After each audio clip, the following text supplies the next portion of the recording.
Ito na po ang resulta ng ating 5 p.m. PCSO Lotto Games ngayong 5 p.m.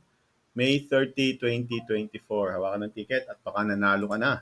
Para sa 3D Lotto, 978.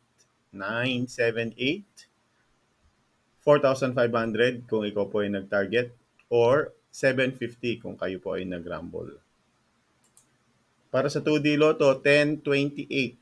1028 in exact order. Panalo ka ng 4,000.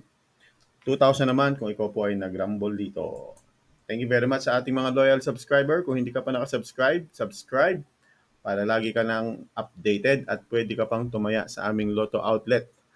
Yan po yung Facebook page ng Lotto Outlet natin, K3 Tayatay Lotto. I-chat nyo po yung teller, sabihin mo tataya ka at may pagkakataon ka ng manalo. Thank you for watching. See you mamayang 9 p.m. Nakasubscribe ka na ba? Paki-comment, yes, Ellie.